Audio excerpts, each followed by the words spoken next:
బంగ్లాదేశ్ అల్లకల్లోలంగా మారింది. రెండు రోజుల్లో రణరంగంగా మారిపోయింది.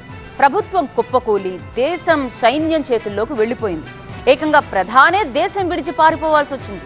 సరిగ్గా 49 ఏళ్ల క్రితం బంగ్లాదేశ్లో ఇదే సీన్. ఇప్పుడు అదే సీన్ రిపీట్. ఇంతకీ బంగ్లాదేశ్లో అప్పుడేం జరిగింది, ఇప్పుడేం జరుగుతోంది? అసలు బంగ్లాదేశ్ ప్రధాని ఎందుకు పారిపోవాల్సి వచ్చింది? ప్రధాని హసీనా బంగ్లాదేశ్ నుంచి ఢిల్లీ చేరుకున్నారా?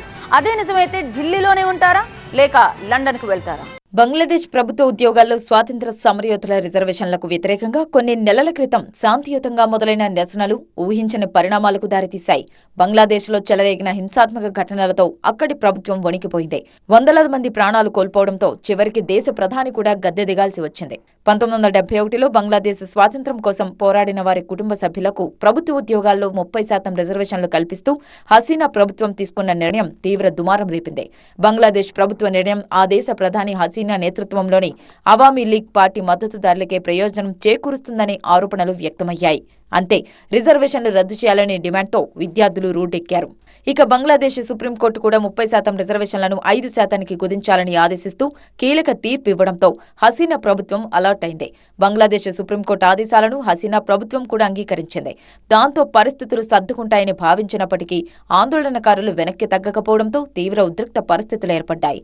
ప్రధాని హసీనా రాజీనామా చేయాలనే డిమాండ్తో ప్రదర్శనలు చేయడంతో ఘర్షణలు చోటు చేసుకున్నాయి.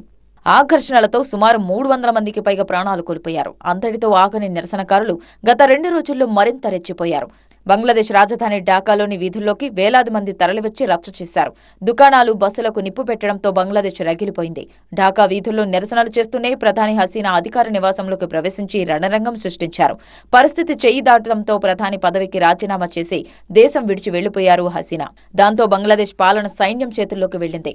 మరోవైపు బంగ్లాదేశ్ సైన్యం కంట్రోల్లోకి వెళ్లడంతో భారత్ అలర్ట్ అయింది. బంగ్లాదేశ్లోని పరిస్థితులు, మారిన రాజకీయ పరిణామాల నేపథ్యంలో ఢిల్లీలోని ప్రధాని మోదీ నివాసంలో భద్రతా వ్యవహారాల కేబినెట్ కమిటీ భేటీ అయింది. ఈ సమావేశంలో కేంద్ర విదేశాంగ శాఖ మంత్రి జైశంకర్, కేంద్ర హోంమంత్రి అమిత్ షా, కేంద్ర ఆర్థిక శాఖ మంత్రి నిర్మలా సీతారామన్తో పాటు పలువురు ఉన్నతాధికారులు పాల్గొన్నారు. బంగ్లాదేశ్లోని తాజా పరిస్థితులను విదేశాంగ శాఖ మంత్రి జైశంకర్ వివరించగా అక్కడి పరిణామాలపై లోతుగా చర్చించారు. అదే సమయంలో భారత్ బంగ్లాదేశ్ సరిహద్దుల్లో కేంద్రం హై అలర్ట్ ప్రకటించింది. సరిహద్దుల్లో బలగాలను అప్రమత్తం చేయడంతో పాటు భద్రతను కట్టుదిట్టం చేసింది.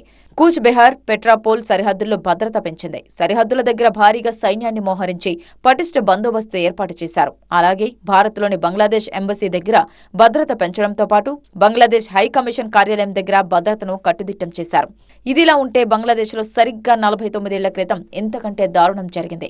1975 ఆగస్టులో అప్పటి రాజకీయ గందరగోళ పరిస్థితుల నేపథ్యంలో ప్రస్తుత ప్రధాని హసీనా తండ్రి షేక్ ముజిబుర్ రెహమాన్, అతని ఫ్యామిలీలతో పాటు 18 సీనియర్ సైనిక అధికారులను దుండగులు హత్య చేశారు. దాంతో హసీనా, ఆమె భర్త, పిల్లలు ఢిల్లీలో ఉండేందుకు అప్పటి ఇందిరాగాంధీ ప్రభుత్వం సాయం చేసింది. ఇప్పుడు సరిగ్గా 49 ఏళ్లకు 10 రోజుల ముందు అదే బంగ్లాదేశ్లో దాదాపు సేమ్ సీన్ రిపీట్ అయింది. బంగ్లాదేశ్లో దారుణ పరిస్థితులు ఏర్పడ్డాయి.